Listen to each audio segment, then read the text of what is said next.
In this video, we're going to show you how to plant lithops. We'll have a look at how to plant seedlings into larger pots.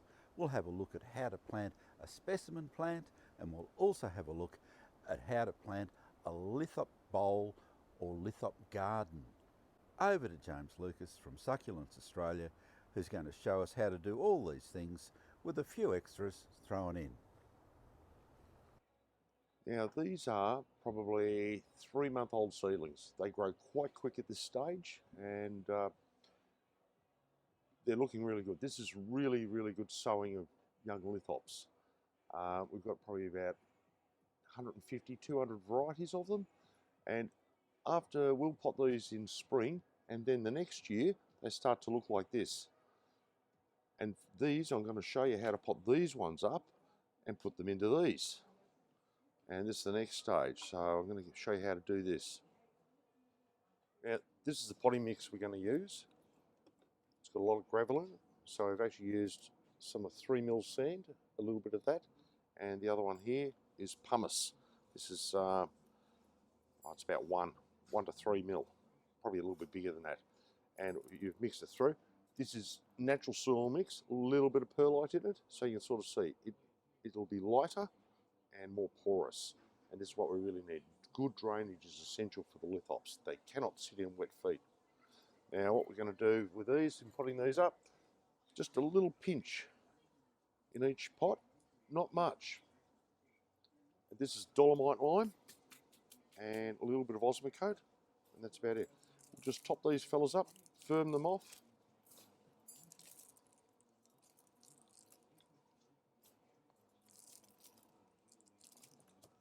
Now, I actually like to use a knife. Let's go back to here. Let's pick out, just go down, give it a little lift, and you see they don't have a lot of roots. So this is actually in like a peat, perlite and sand mix, and I don't want to disturb that too much. So we'll get a knock off the stuff a little bit so it's easy to get in a hole. And these do transplant very easily. You get very few losses with these fellows. Now I actually like a knife. A knife makes a nice broad hole, and you get the bottom of the root and you push it down so the roots all face down. Now you want to get your lithop probably a little deeper than that, but you want him sitting just above the soil line. That's quite important. That's all you need. So good drainage, nice good hole. Firm him up slightly with your fingers.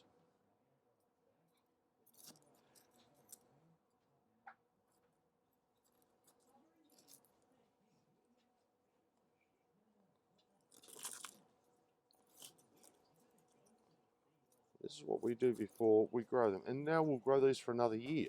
So you can see that lithops just don't happen overnight. This plant here is nearly a 2.5 to a 3-year-old project. Now at home, you might not want to use a plastic pot. They're a little bit plain, a bit boring. But really, there are so many better things if you want to display fancy plants. Now, one of the good things you look for in a ceramic pot is a good sized hole, good drainage, and allows airflow into your plants. So all of these have good drainage. They're specifically made for succulent growing. So let's pop one of these now. I need 2 in there. All right, big hole, your soil mix will fall out. So we use one of these. Now a little pinch of fertilizer, just a little pinch. That's all you need. You don't want much with lithops. Lithops are low feeders. Now give it a squeeze on each side. Now you wouldn't believe it, we like to call these lithops, but in China they call them bum cracks. And it's actually a very appropriate name for them. Now look, good root system. Now let's just break him up a little bit. Tease him, we'll lose a bit here. And another thing with lithops, what you've got to do is you've got to take off the old skins. Now this plant is probably 5 or 6 years old, so it does have a few old skins on it. You give it a little bit of a clean, gently, so you don't pull it apart. And this is what you start to call a cluster. So this is what happens after about 3 to 4 years. they'll divide to 2. Then they'll grow for another couple of years as 2, then they'll divide to 4. And that's how they divide. Tuck him down, a little bit of soil in there.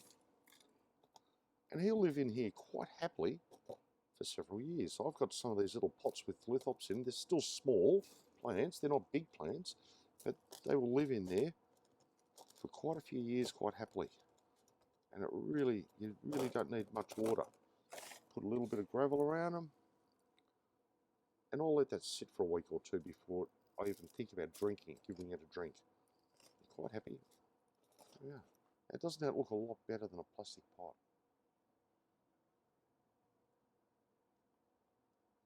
And what about watering? Watering, look, you can actually water over the top of these ones quite easy, but you can dunk them if you don't want to do much. But watering, really, you let them dry right out, and then you'll give them some water, and not too much. Lithops do have the ability over the winter months to actually absorb water from the atmosphere, because some of these actually grow in sort of slightly foggy areas, so they get dew and mist and things like that, not necessarily precipitation, and they do get it, so they can actually get water from the atmosphere.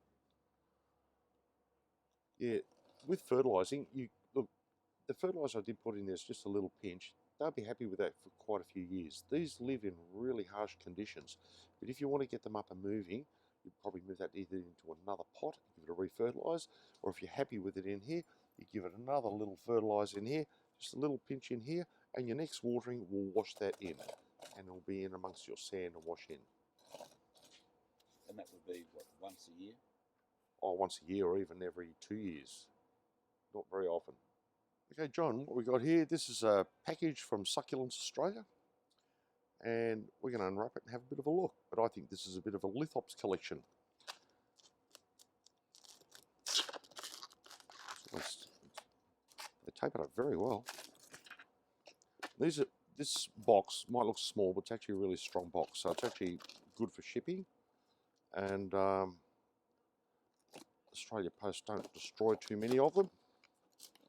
Okay, when packaged plants come like this, we like to use the fluff because it takes away the moisture from the plant.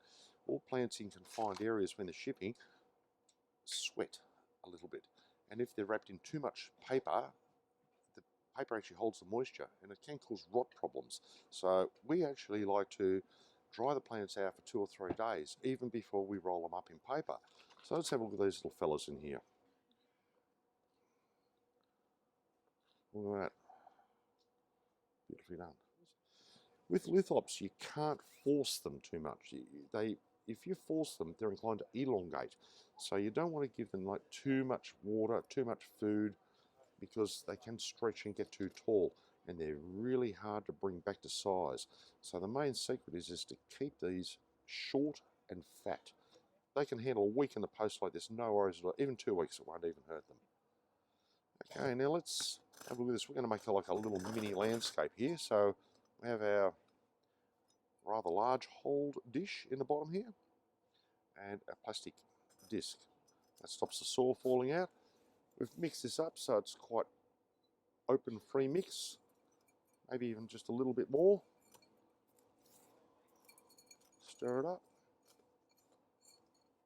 Now I reckon one of the first things we might do, we've got a couple of nice rocks over there, John. Do you want to have a look at those? I'll pick out a couple of them. I chose these because these come from Western New South Wales. Nice rusty colours. They will, I reckon it could look pretty good in there. So we might, now remember, your soil's going to settle, so you want it up a bit.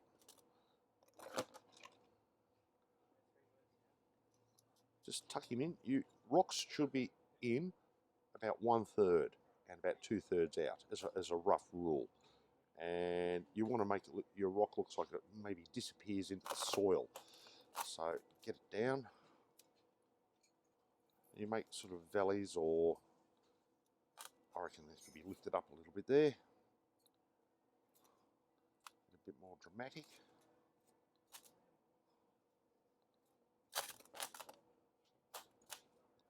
You might want to put just one the edge here. Just tuck him in there. Right, now let's get some colours happening. Now we can plant these a little higher because we're going to put gravel around this. So there you go. Nice little groove with a knife. Soil slightly moist so it retains its hole. You tuck it in.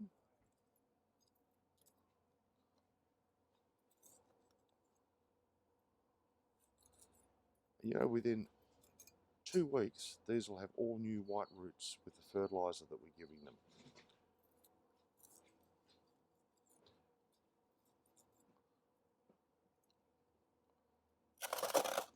Do 2 along, do some green. We'll do a couple down here.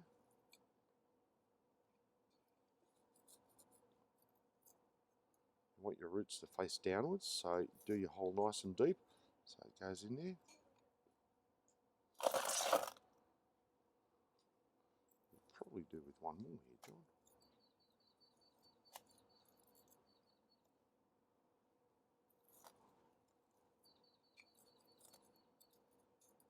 Let's get one of these fellas.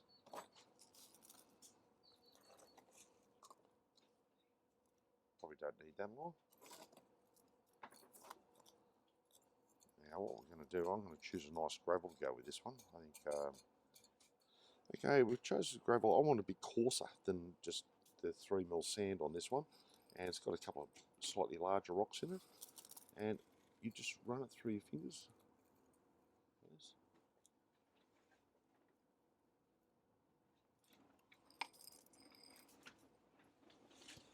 This is where that spinning dish tool helps you, the bonsai spinner. Now this one here, I'm going to lift up. He's down a little low, and you gently lift him up a little bit, tuck in a bit of around there.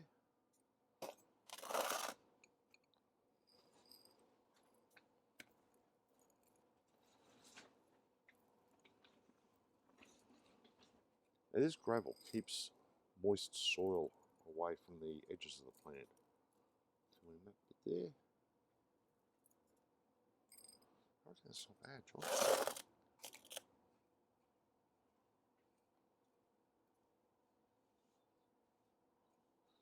Okay, so here we have one garden of bum cracks. Right, this is a garden I did a year ago. Now I've chosen some pretty spectacular plants for this, and you can see 1 or 2 have died over the last year, but they're being replicated. So a lot of these are now divided, now 4. This would be, I did this about a year ago or maybe 18 months ago, and it hasn't had a lot of water, they're not elongating, it doesn't get a huge amount of care, but it's definitely growing and looking good. Now another way you can have your lithops is what I've got is I've got an African garden here. Now in here we have crassulas, maximilianae, lithops and conophytums. And to add a bit of height, we've added a miniature Tylocoden here. So this is really a very African garden. They'll all be watered at a similar time and be happy, and we dry them out over the summer months and be really quite happy too. As with all succulent plants, you can actually plant them as an individual like this one. It's just one individual bonsai style specimen. Or you can plant in groups like these, and our sempervivums here look great. But individually or grouped, or even a small cluster, anyway is good. We hope you enjoyed this video. Subscribe to the YouTube channel for regular updates on a whole range of succulents and indeed a whole range of garden plants.